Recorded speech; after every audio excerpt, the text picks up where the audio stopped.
What's your name? Mazzy. Mazzy. Mazzy. I bought your book 6 times. I know the name, Mazzy. I know the face, but I can't remember how. It's okay. It doesn't matter. Happy New Year, Jack. Happy New Year. Take care. We got a good 4 years ahead of us. It's going to be a rocky road. Oh, fuck.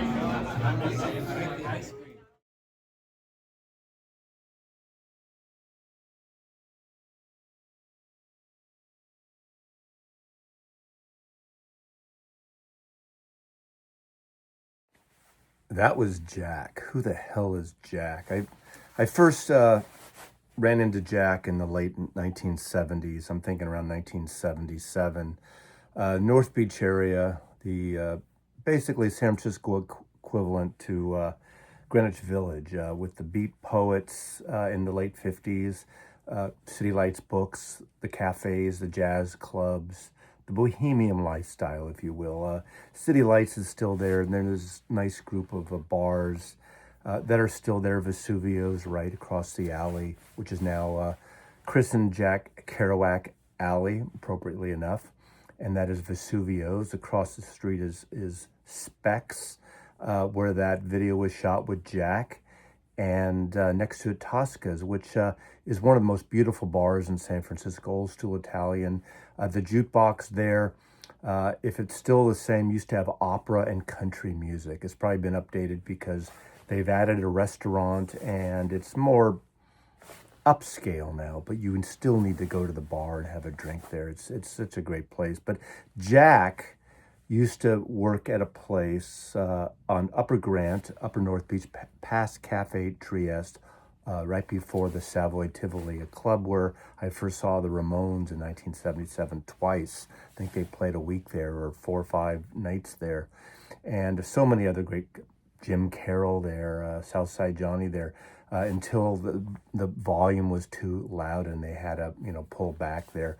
But Jack worked in a place on the right called the Schlock Shop, which was kind of a haberdashery, mercantile place of clothing and new and used and tweed coats and jewelry, but a lot of great fedoras. And it was one of the first places I ever bought a fedora. Jack is one of those guys that has been around the North Beach area for decades. He's a veteran.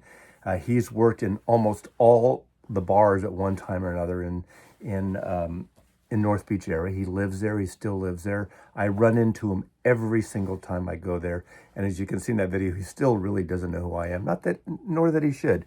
But 10 years ago, I bought the second edition of one of his books. And it's really a bar book, a bartender's book called Dim Light Bar Guide, second edition by Jack the Hat Yagubian. I never knew his last name until I got this. This is the 2014 edition, which I got around that time. And you know how I know? 20% more scathing. It has tips that how you should address your bartender, your mixologist, what you should drink, what you shouldn't drink, tipping. It's just kind of a self-published book. I'm sure it's sold like in the vein of the self-published books of City Lights books in North Beach there, of the Ginsberg and the Kerouacs and the Lawrence Ferlinghettis and the Michael McClures there. So there we go. There's Jack there. And when I pulled it out, I realized there was a bar tab, or I think I probably ate dinner then. I don't know if they had served dinner then, for Tosca. There's Tosca. I advise you to go there, sit at the bar. Some nights it's not crowded at all, but actually they have good food. More pricey now, but so that night, didn't say how many people I was with. I spent $47.27. That's not just drinking for me, believe me. And this is from September 30th, 2014, so 10, 11 years ago, 10 and a half years ago almost. Two people here, B17, bar 17, and there's 2 people. So 2 of us, we might have had some appetizers, who knows what they had there. But it was great seeing Jack again, and every time I meet him, he never remembers who I am, and that's just fine by me. But 1,800 miles, if you saw the title of this video, record finds, record pickups. Now, I don't usually do record showcases of just records I bought before I've listened to them, but this is exactly what I'm doing. Some of these records I know, and if you follow this channel, yes, I do buy reissues, and I'm not a stickler at this point in my life for necessarily original pressings. I don't go after expensive OG copies, perfect, pristine condition. I'm fine with a reissue because it's the music for me. Again, not that it's not the music for other collectors. And a lot of people I know are really trying to get, they get maybe a reissue as a holding copy until they get their original copies. Maybe it's an age thing, but at this point, I just want to hear the music. So I'm going to go through the pile I picked up on the road, those 1,800 miles, literally 1,600 miles round trip from San Francisco, Seattle, San Francisco, Seattle, but another 200 miles going to Ashland, outside of Marin County. And so I literally put on 1,800 miles in a week on my car, and I loved every minute of it. Sometimes the I-5 is not as exciting as the off-roads, but it was still fun. But first, I want to showcase a record that was sent to me. Two records that were sent to me that are new to me musically, but this first record, I listened to it. These are two, one of which I listened to. And I want to thank Jimmy Barnes out of the UK. There is a link in the description to his channel. He's a content, final community maker, and go check him out. But it was very generous of him to send me this. And I don't know them, but I did research since I got these yesterday. And it's Laibach. A Slovenian group, originated in the early 80s in Slovenia when Slovenia was part of Yugoslavia. I do know of that region. My father was from Kotor, south of Dubrovnik, which is part of Montenegro. In those days, I went there in 1978 when it was actually Yugoslavia. Of course, we know in the 90s it broke up, and they are a industrial outfit. I had no clue. These are cherry red reissues from 2014. This first album originally came out in 1985. This one I haven't heard yet, but I'm looking forward to it. When I first saw this, I thought it would be sort of that Cookie Monster heavy metal, dark, brooding metal, but it's sort of dark, brooding, moody, industrial, and I love it. And this came out at a really nice time, perfect timing, because 24 hours ago, from the time I'm recording this, David Lynch died. Huge fan of David Lynch. Almost all his movies, particularly, I like Twin Peaks for a lot of reasons, but I really like Blue Velvet and Mulholland Drive a lot. Of course, Elephant Man, Eraserhead. There are pluses and minuses. Dune, not so much, and he doesn't even, he kind of disowned it for a while. But he embraced what it was, a massive successful failure. And this kind of music reminds me of something, the sound effects that David Lynch works with. Again, not exactly, there's some of this low brooding, brutalist type of vocals sometimes, and very military-ist. Just really interesting. Again, this is the only one I've listened to so far, and I had to listen to one of these before I started this video. So thank you, Jimmy, for these, and I'm looking forward to jumping. Something I probably would not have picked up or would have not have known about unless someone like you turned me on to it. So here are the records I got. I'm not naming the stores because they just kind of flow together. Watch those travel videos. You see all the stores that I visited in Ashland, and didn't go to Portland stores this time. That's a separate video. Ashland and San Francisco and Marin County, and I think one in Talent, Oregon, too. So these are reissues, and I would never try to even get the original of the only album they did, The Creation. And this is We Are the Painter Men. This is a reissue from Numero Group of their only soul album. And I knew of them, but I never really, first of all, never got the record. It was never issued in America, as far as I know, at the time. They had a lot of singles out. I never even got their singles. So I got two of their records from Numero Group. This is the proper album, their only album. And this beauty, this is the Creation Action Painting. This is various songs from their career and singles and B-sides, things like that. Claim to fame for me, in terms of my interest in them, They were mostly produced by Shel Tammy, who just died in the last couple of months. And Shel Tamley was this wonderful kind of expatriate producer that moved to the UK and produced the early Kinks, most of the 60s Kinks, and also some early Great Who singles. And there is a sound in the creation that's very similar to Ray Davis, his songwriting in the Kinks, without that great lead vocal. I mean, there's some good vocals here, but the songwriting isn't anywhere near what Ray did. But they were a great group that never made it. Out of the three Shel Tamley production groups, the Kinks, the Who, and the Creation, this is the one that's probably the rarest. In fact, definitely the rarest if you find their records. But I am totally fine with these wonderful Numero group releases. I love the Numero group. So I love getting this. I probably could have ordered online, but the fun is in picking it up in the stores, at least for me, something I wasn't thinking about. Now, two different people, Joey Callio from Dada and Michael, Poetry and Plastic, turned me on to this. Haven't listened to it yet, but they said, Mazzy, you will like this. And so I'm looking forward to this. I found this in San Francisco at Stranded, who has a store in Berkeley and in New York. Flower Traveling Band, Satori, a Japanese record. I believe it's kind of a fusion-y jazz, a little psychedelic, neo-psychedelic.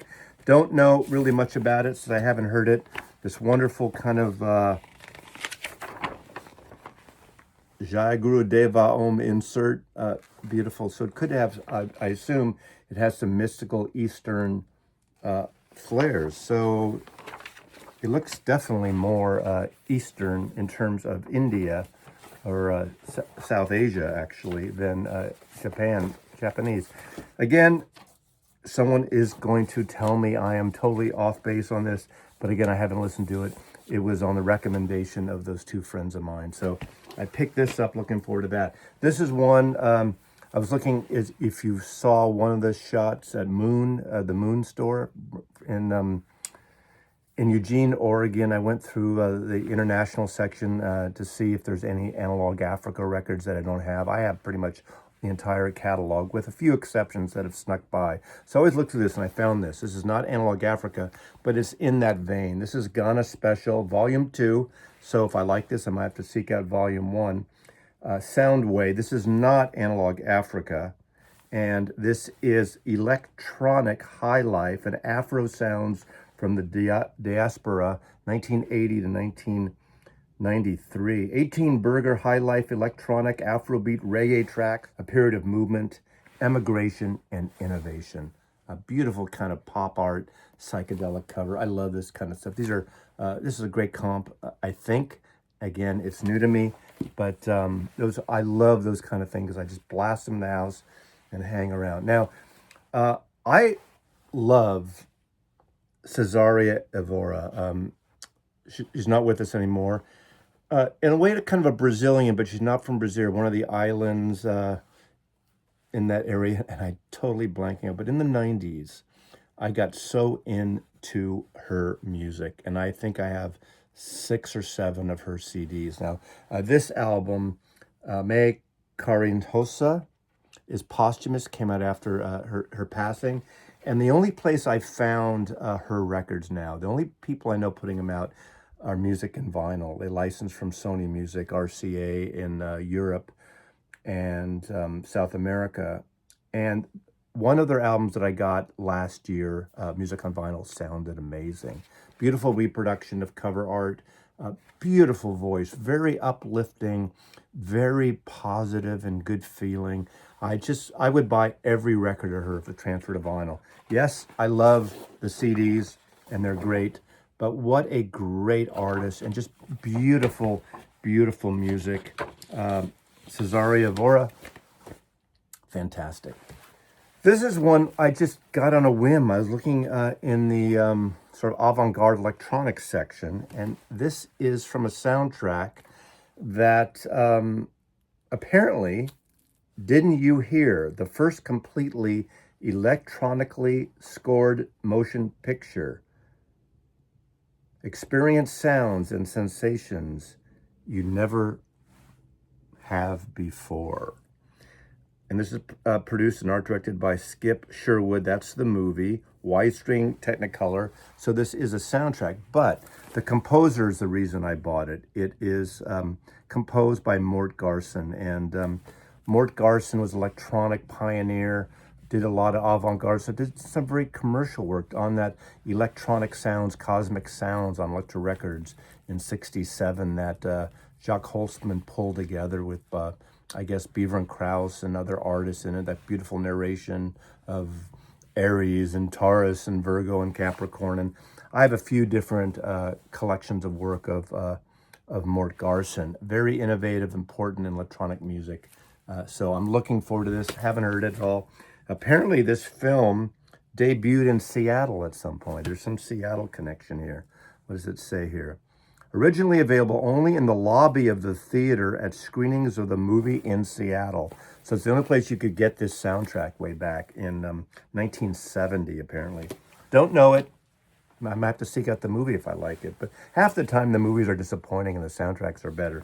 Now, this is an album that was sealed, but it was a cutout. So cutouts, cutout bins, still sealed. I got this from one of my favorite record stores, Tunnel Records. And the main store, they have 3 stores, one on Terraville Street. I'm going to open it up because I don't keep my records sealed. Sealed records? Fucking hell.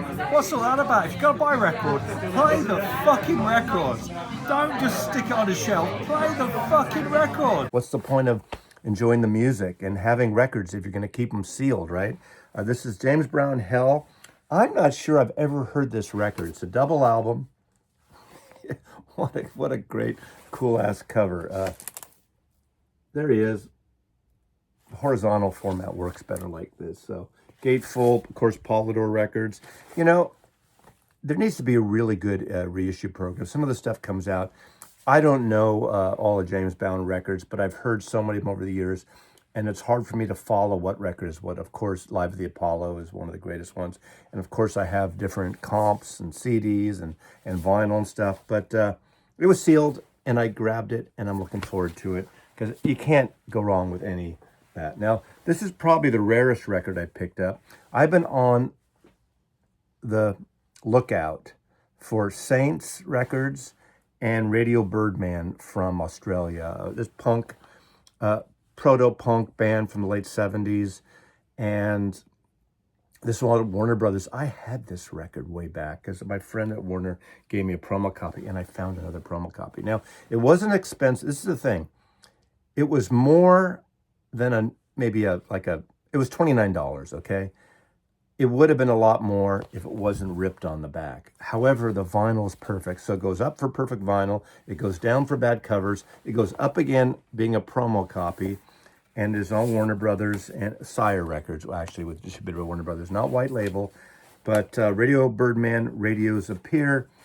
I'm doing a collaboration very soon with Ben Rankin out of Australia.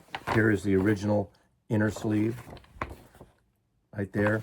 And so I'm glad I found this. I can't find their records. And even reissues. I never see reissues here. I know there are some, but I've looked around and I don't see them. So I would say if you have a chance to pick up, if you're into sort of proto-punk out of Australia, you probably will like this record there. This is one of the more rare records I got. Now, I do have the classic reissue that came out last year of this, and I got it because of the Beatle connection, obviously. I like this record. It's a fun record. It's kind of a, all the pop classic. What, 1964, so right the year the Beatles came out. And this is Grant Green, the great jazz guitarist, on Blue Note. So this is an original copy on Blue Note. Just love this. It was in Originals vinyl. I didn't remember where I got this one. On the wall. So I do change things up. I am not consistent by any stretch of the imagination. So Grant Green, jazz, just a really easygoing, kind of upbeat, fun record. I Want to Hold Your Hand doing a Beatles cover. Also at Originals, I've been looking for this. It's not really hard to get, but I just don't see a good copy around very often.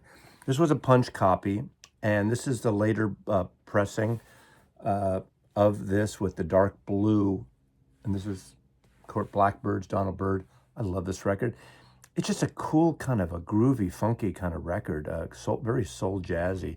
Love it, and I just no longer have it. Unfortunately, this went away in my purge of the 1995 Mazzy Purge, where I purged a third of my collection then. And I found this for, decent price here at Originals. Next day, I found the original Blue Note label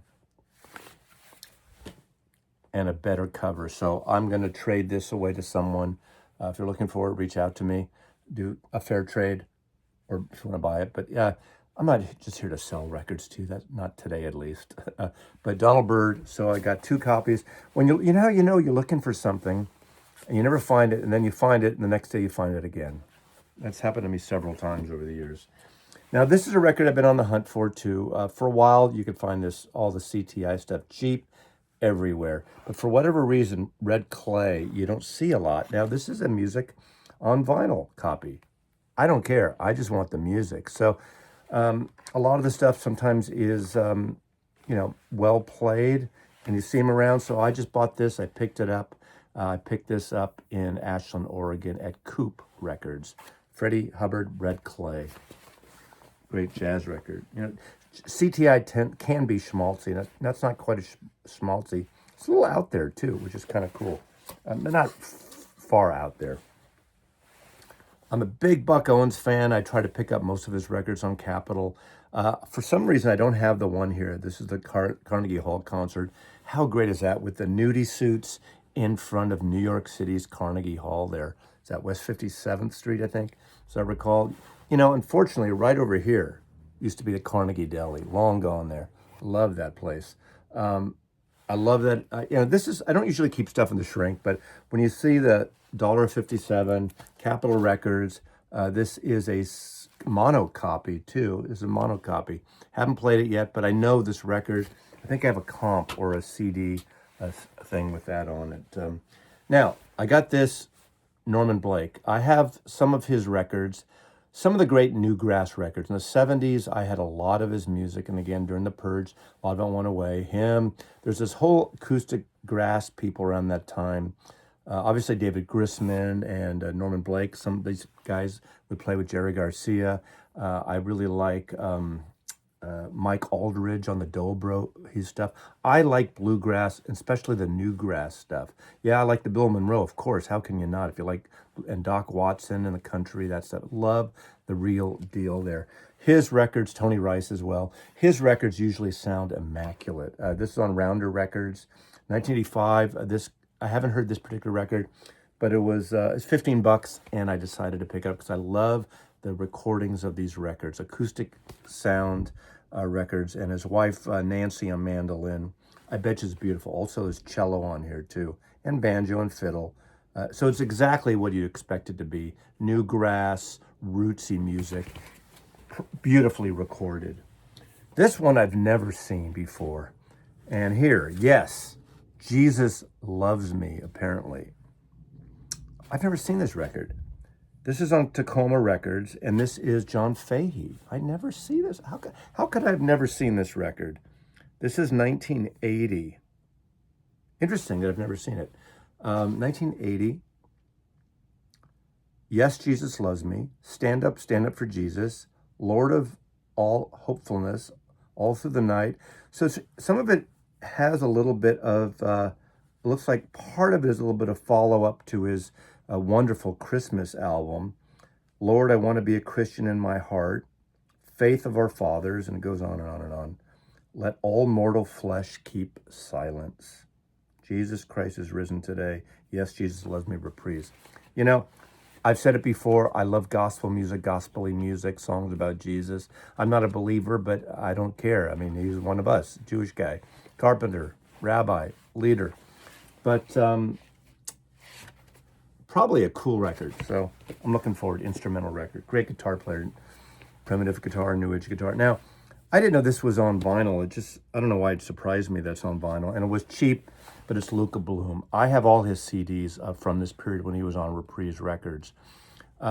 Great Irish folk singer, great songwriter, really well recorded songs. I love how he's got that really thick Irish voice in his vocals. He is the younger brother of the great folk artist Christy Moore. Christy Moore is one of my favorites. I have a dozen of his CDs. When I went, about 25 years ago now, or 22 years ago, to Ireland, to Dublin, and then to Glendalough for a wedding, I went to record stores and picked up every Christy Moore CD I could. And that's his younger brother, the hipper younger brother. But Christy Moore is an institution in Ireland, but Luca Bloom makes great, great records. He has a song, not on this album, I believe. He does a really kind of cool, Delirious opens up, great, great song, almost like double time on this guitar. But he does a really good version of ABBA's Dancing Queen. I just love it, not on this record. But Luca Bloom, whenever I see his records, I've never seen his records on vinyl. This is something that came out in 2010. I do have the CD. I guess I just didn't realize it came out on vinyl, and I never got it on vinyl, and it was a used copy, so I picked it up from Light in the Attic, and it's Chris Christopherson's Please Don't Tell Me How the Story Ends. And these are the 1968 to 1972 publishing demos. There's been a few things like this, like the Whitman demos of Bob Dylan. A lot of the Basement Tapes is a good example. Artists would go in and record these songs, kind of lo-fi versions, very kind of acoustic, and occasionally with other musicians, but mostly alone. And they would sell them. So you got, obviously, me and Bobby McGee here, Border Lord, Come Sundown, If You Don't Like Hank Williams, Getting By, High and Strange. So I know this record. I love the CD. Haven't played it in a while, but this will get me back on track with Chris Christopherson, who we recently lost as well. About a week ago from this recording, Peter Yarrow, Peter, Paul, and Mary died, and I have a lot of their records, and some I've gotten back in the 60s, more the later 60s, like Puff the Magic Rat, Peter, Paul, and Mommy, 1700. And the early ones I picked up along the way. And I put these records on because they're engineered by Milton Oken, and some of them sort of, quote, produced by Albert Grossman. I don't believe he produced it, but whatever. But, he pointed, kind of like Rick Rubin does, apparently. But my copies, a lot of them were noisy, and I found pristine copies in stereo of these. These are incredibly sounding records. You know how early jazz records sound really great because it's like 3 or 4 instruments? You get 2 guitars and 3 vocalists and harmonies.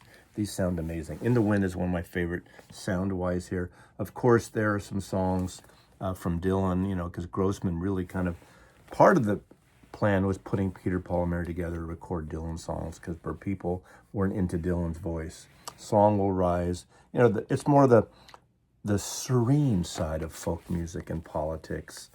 See What Tomorrow Brings. These records for Warner Brothers sold a ton. This is a fabulous one. This one was interesting. This is a German pressing of it. So I haven't listened to these yet, but I love these songs, and I love the sound of Peter, Paul, and Mary records, For a while, we would joke about Peter, Paul. I liked them back then, but we would joke about them because they were like every other week on Pledge Night on PBS. They would show Peter, Paul, and Mary, and old people like me or even older than me then, would donate to your local public broadcasting station. I've had this album, but I found a really clean promo copy, white stamp promo copy, in San Francisco, in North Beach. So perfect place to find this poet in North Beach, San Francisco. And last but not least, an album. I got this because I did pick up a Light in the Attic reissue, and that one is out of print. So I don't know which one I'm going to keep, if both. The Light in the Attic is a gatefold. But this is an album that I got turned on to last year, and I missed it the first time around, and it is so good. And this is Dylan's Gospel, The Brothers and Sisters. These are gospel artists performing Bob Dylan songs. There's been a few. There's been a CD gospel album of various artists doing Dylan. This is fantastic. I mean, it's got, like Mary Clayton on here, Oma Drake, Brenda Fritz, Don Wyatt, Joseph Green, a lot of others that I don't know, Patrice Holloway. This produced by Lou Adler. This was on Ode Records, his label. Lou Adler, obviously, one of his biggest productions. Aside from the Mamas and Papas, he produced Carole King's Tapestry. But this is a wonderful album on here. Beautiful gospel, Bob Dylan. That's it.